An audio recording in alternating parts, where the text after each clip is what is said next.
Every business wants good customer reviews. Every customer wants a good experience. So what happens when both sides click? Or in some cases, when they don't? From Yelp and Entrepreneur Media, this is Behind the Review. Behind the review, dig deeper too. Behind the review, get all the news. Food, flowers, fixing, make business boom. Behind the review, dig deeper too.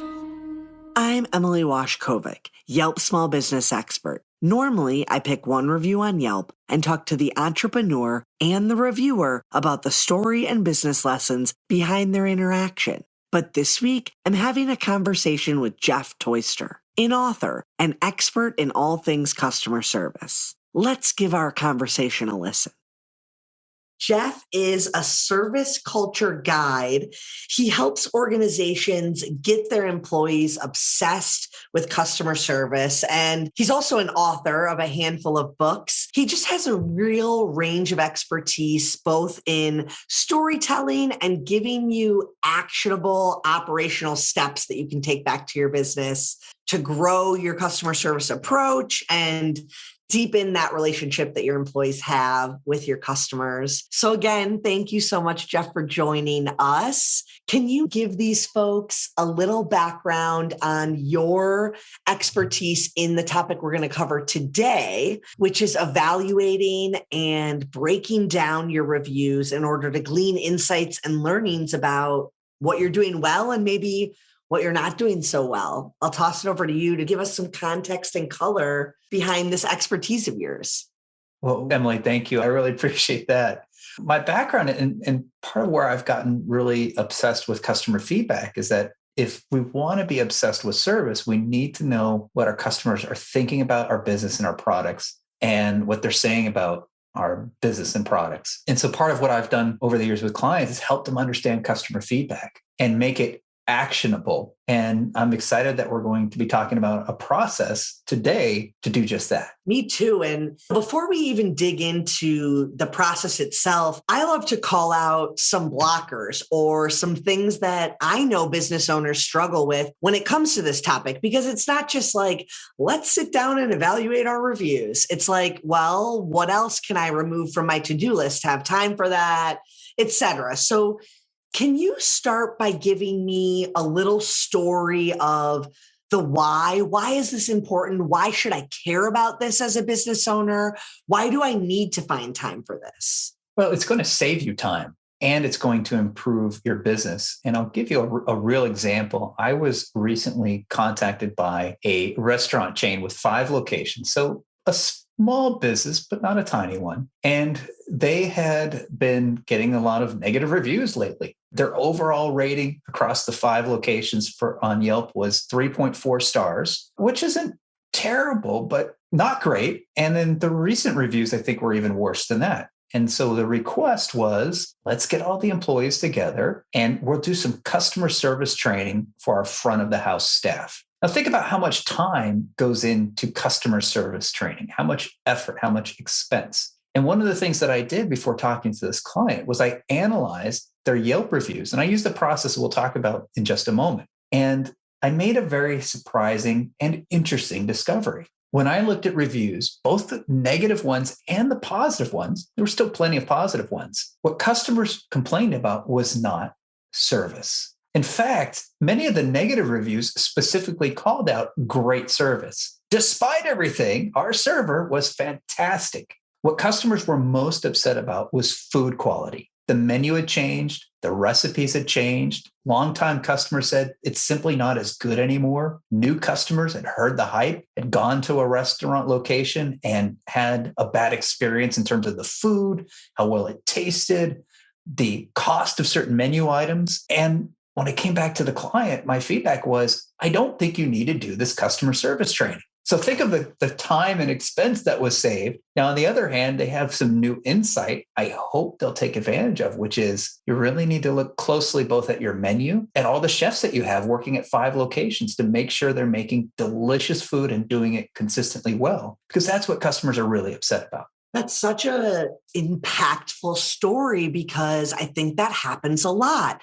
We can't be the eyes and ears everywhere in our business. Even sometimes our solopreneurs out there can't see and know everything because sometimes a customer isn't upfront with you. Sometimes in person, they're acting like everything's fine and, they change their opinion. So reviews and feedback in many forms can be useful to glean insights. And like you said, to find out what your customers think. It makes me think of this story. I worked with a guy who owned a tapas restaurant, small plates, and he had never been in the restaurant biz before. He was actually from more of the corporate world, but he wanted to open this business. He found the right partners to kind of do that side of things, but he was really zoned in on evaluating feedback. And one of their menu items was 3 meatballs for $15. Imagine like a jumbo meatball, right? They changed their menu a couple of months in, and then meatballs became an a la carte item. So $5 per meatball, you order however many you want. They started getting a couple of reviews of feedback saying the price is so expensive, but that had never happened in the other menu formatting. They changed it back. They never heard anything about price again, particular to that menu item. And it's a really weird thing. It's all about customer perception, right? And granted, it had to be more than one person saying it. It wasn't like they just took one person's word at it. And on the flip side, they're a farm to table concept. So some people just think they're expensive in general. And for those people, they have to explain like, well, we're farm to table. That's why the price is higher. And that is something they're not going to change, right? They're not going to adapt that element of their business. So evaluating feedback, hearing your customers' opinions, and then deciding which opinions are valid and worthwhile is kind of what this whole process is about. So I'm super excited to dive in. One last thing, because I know you're a great debunker of this myth. If I have a couple hundred reviews and I'm going to commit to doing this process with you, what kind of time are we talking about? Like how quickly can I evaluate these reviews? And what is maintenance going to look like going forward, do you think? Well, you should be so lucky to have a couple hundred reviews, I think. Let's start there. Pat yourself on the back. Let's assume most of them are pretty positive because generally Yelp reviews are positive. We get negative ones, but a lot of them are positive. I found the process that about to talk about, I can do a few hundred reviews in about 30 minutes and really get an accurate picture of some very consistent themes. I think for most small business owners, if you're doing this once a week, you're probably only getting a few reviews a week. It's a really fast and easy way to be on top of trends. And the time that you're going to save and the improvements that you're going to make, I think more than pay for anything that you do. And as an example, my wife and I are shopping for artificial turf for our yard. And of course, I go to Yelp. I find highly rated companies. I read through the reviews. And one of the interesting things about the reviews that I've seen on these artificial turf companies is a lot of the more negative comments are about the sales process. Now, if I'm running a turf company, these are reviews from customers I never got. I never had a chance to provide them with customer service because I lost the bid. Wouldn't you want to know that the salesperson didn't show up? Wasn't trustworthy? Didn't quote what they said they were going to quote, or any number of problems that are causing you to lose out on those bids? I might spend 30 minutes to win a few more bids. So I think if you're doing this right, it's going to more than pay for itself. And you really don't have to spend more than 30 minutes a week doing this. I love it. Today, we're going to walk you all through the high-level process. We're going to break down what you can do systematically at home or what you can delegate a team member to do to get a sense of what's going on with your existing reviews. And then Jeff and I are actually going to do this in person with some business owners as well. So we will link to that in the show notes once it is live, and you'll be able to actually watch us do this with a real business example. But for today, let's just dive right into this process, Jeff. It's a very simple 5-step process. And I love your first step because it also helps educate business owners on how Yelp reviews are displayed and sorted. So I'll kick it over to you. What is the first step in this 5-step process of evaluating your reviews? Well, if you're listening to this podcast, one thing I'd recommend is, as a bit of pre-work, is go to your business's Yelp page and follow along with us. And even if you have to pause the audio for just a moment, bring up that page, go to your reviews. And the very first step I would suggest once you get to your reviews, the default is what's called Yelp sort. I think that's the default, right, Emily? And Yeah, and what's actually Yelp Yelp sort? sort is going to be showing reviews based on what you searched for as a keyword. And it's also going to prioritize reviews if you're connected to someone who's written a review for the business. It's also going to make sure that the first review displayed is of equal or higher star rating than your overall page star rating. So a nice tidbit for business owners, but not helpful if I'm trying to understand current trends. So the first step you want to do is go to that where it says Yelp sort at the top of your reviews and change that to newest first. I want to see the latest reviews. And the reason is a review from, let's say, a year ago might not be relevant today. Maybe new employees are involved, the product's different, or any number of things could have changed over that period of time. So I want to make sure I'm looking at the newest reviews first so that I can focus my attention on those. Absolutely. So once we have our reviews sorted, what are we doing next? I'm looking, for everyone who's listening, I'm looking at this sheet of paper with words and check marks, but it's a really easy, simple process. What is step 2, Jeff? So our goal when we look at these reviews is to go beyond just reading each one individually and kind of deciding on its own merits. Oh, I agree with that customer. That's good feedback. Or no, I think they're exaggerating a little bit. What we want to do is pull out some overall trends and themes. And a very simple way to do that is through what I call a check sheet. Now, my preference is to get a piece of paper so that I can look at the reviews and write on the piece of paper at the same time. But you can do it any number of ways that works for you. So if you're following along, you want to do this for your own business. What I do is I create 5 columns, one for each type of star rating. So if you're looking at Yelp reviews, you have 1, 2, 3, 4, and 5-star reviews are the possibilities. And so I create a column for each one. And then what I do is I go through each review one by one, and I try to pull out specific themes that I'm seeing in that review. So let's go back to a restaurant example. And with this recent restaurant, let's say the first review and the newest first is a 4-star review. Pretty good. I look at what the customer specifically says, and they might say, the service was really good. The food was a little bland. And so what I'm going to write on my check sheet was first service. They called out service. So I'll write the word service, and then I'll put a little plus sign next to it, meaning it was positive sentiment. They liked the service. And then I'll write food right below that, and I'll put a minus next to food, meaning the sentiment was negative. So even though I got a 4-star review, the customer's really telling me 2 things. I love the service. The food could be a little bit better. Now we go to the next review, and let's say it's a 3-star review. And they say, that food is just not as good as it used to be. So I might say, okay, that's negative again. So under the column for 3, I'll write food again, a minus sign because it's negative sentiment. And then I might look for other things that they say. And they'll say, you know what? And on top of that, I had to wait 30 minutes and they didn't even seem busy. So I'll write wait time right under there and right under that column for 3 because it's a 3-star review. And again, I'll put a minus sign because it's negative sentiment. And as I go through each review, I start writing more and more keywords. And you might find yourself looking at some of the details, like they'll say, this particular dish was bad, this particular dish was good. At this level, I think that slows you down a little bit. I just say, hey, they're talking about the food. Was it positive or negative? And then as I go to the next review, let's say I go back and I see another 4-star review. And again, they say the service is great. Instead of writing service again, I'll just put a little check mark. So now I can see, okay, 2 different 4-star reviews talked about service as a positive quality. And so at the end of this, I've got this sheet with 5 columns, and it has the themes for both negative and positive sentiment and how often customers with different types of reviews mention those items. And so what I found, for example, with this restaurant was that across the board, people were saying generally good things about service. But the negative reviews in particular talked about how bad the food was. And even the positive reviews were not effusive. They said the food was okay.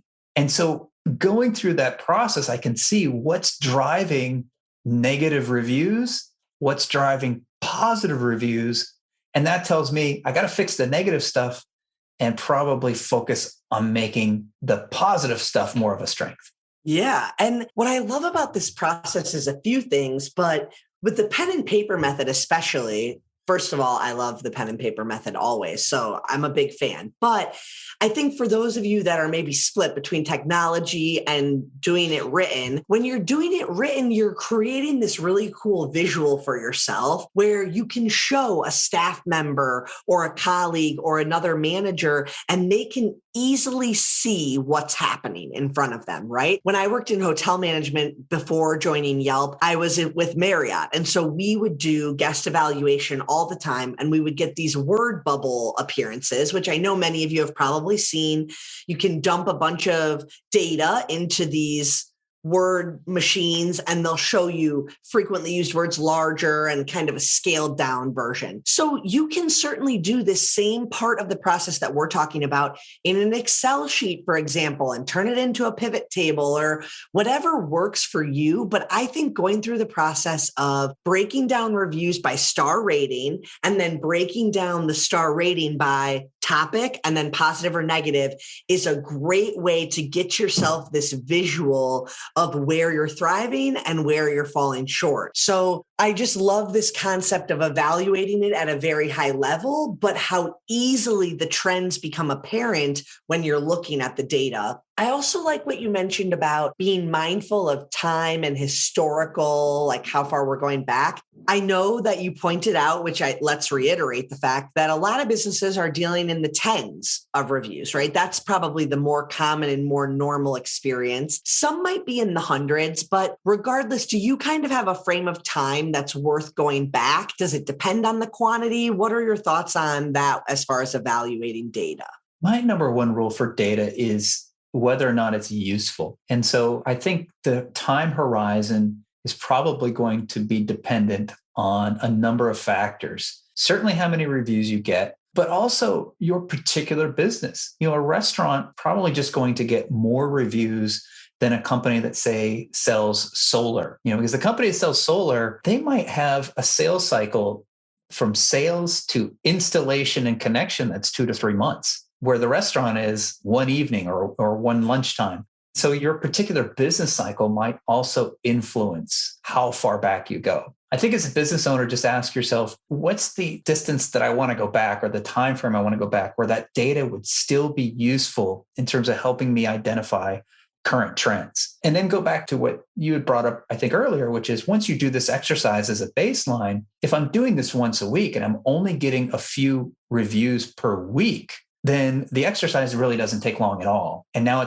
we're on a weekly basis. So I think for the time horizon, we're probably just talking about the first time you do it. But after that, if you do it as a weekly maintenance item, it's not really that difficult. And you're only looking back another week. Yep, that's great. Okay, so step 3, looking at the themes or identifying the themes rather. Can you walk us through this part of the process and what we're really trying to accomplish at this step? Really what we want to do here is understand what's driving positive and negative sentiment. So positive sentiment, those are those positive reviews, the customers who love your business, who want to come back. I want to know what's driving that because I want to do more of it. On the other hand, I also want to know what's driving negative sentiment. When people are leaving negative reviews, why are they leaving negative reviews? What hot button issues tend to cause that? And if we look carefully, even 5-star reviews will sometimes have constructive feedback. They love our business. They don't wish us any harm. That's why they gave us 5 stars. But within their comments, they might say, there's a couple of things that you could do better. And so I want to understand what those positive and negative trends are, because that's going to tell me where to dive deeper. This is one of the reasons why I like doing this by hand, because it's also forcing me to read each review. If I do it by machine, I just get the trends. Oh, they talked about food in 30% of reviews, but I don't know exactly what they said about food or how they characterized it. So I like doing it by hand for that reason when I'm looking for trends.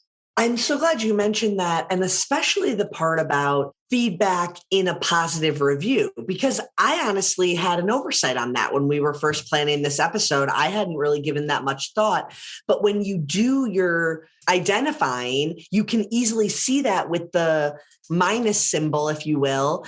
And that feedback might be quote unquote more valuable in some ways because it is a customer that loves you and they're taking this opportunity to provide feedback, but in a positive lens. So if you don't do it manually to begin with, you don't have that context of what the notation is on positive or negative.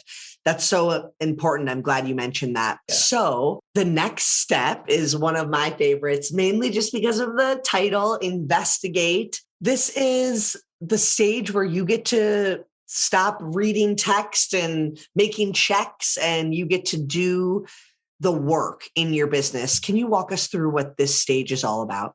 Really, when we're investigating, we want to understand a little bit beyond the review. Because when customers are reviewing, they're not always great at telling their story. Sometimes they exaggerate a little bit. Sometimes they leave out some of the details. So we want to really get a sense of what's really happening. So we'll go back to this restaurant I told you about. Let's find out, why are people complaining about the food? And there's probably a few things that we could look at. One is, are all of our chefs making the recipes consistently? Maybe we have a couple of new people that are missing a key step and it doesn't turn out well when they make it, and it's great when everyone else does. The second thing we might consider is perhaps we've substituted some lower priced ingredients to save cost. That's a big concern for businesses right now. Those lower priced ingredients don't taste as good. And we might need to make some difficult decisions about whether we need to buy more expensive ingredients, raise our prices, or do something else. The third possibility might be that our menu is just bad. We've made some menu changes. We thought they would be good, and our customers were not happy. And so you really have to dig deeper to figure that out. And your reviews alone might not be enough to tell you that. Now, the other thing we should consider is, those are some negatives. We should also investigate some positives. Again, with this restaurant, there were a lot of positive reviews about service. Even the 1 or 2 star reviews would mention, hey, I got great service. And so what I would probably do is look at the reviews, especially where they mention some more details like an employee by name, et cetera. I might go find out, what are they doing that's getting them mentioned in a positive way? Can I share those lessons with everybody else? Or in this day and age when people are leaving businesses in record numbers, maybe those star employees are at risk. And I got to get to them and make them feel valued before they decide to give their notice. So really investigating means taking those themes and doing a deeper dive outside the reviews to understand what's really going on. Yeah, I think that's so important. Our last step here is take action, which is the perfect final step. Can you share some examples of what taking action looks like and maybe what some of the outcomes of this work might be for the listeners? It's one thing to know what the themes are, but if you don't do anything with it, then you're not able to improve your business. And I think at the end of the day, it's not just about the reviews. It's about using the reviews to broadcast a positive signal to more customers. And when customers do give our business a try, we want to learn from those past experiences so that we accentuate our positives. And we also try to eliminate some of the problems. And that's really where take action comes into play. So I'll give you an example. A restaurant found out that despite really high ratings, people consistently talked about the wait time. And essentially, if you didn't have a reservation, probably we're going to wait a really long time. Now, for any restaurant, this is a challenge because we only have so much space. But what they figured out they could do was add extra seating in the bar that was not part of the reservation system. So they always had a little extra space for people to come in, maybe grab a quick bite at the bar, or enjoy a drink while they were waiting. And it took those wait time complaints down considerably. Now, you can do this, I think, with other businesses as well, taking action based on the feedback that you're getting from your customers. As an example, I was going to get my car detailed, and the day before, I get a call from the detailing service, and they said, hey, just to let you know, rain is in the forecast tomorrow.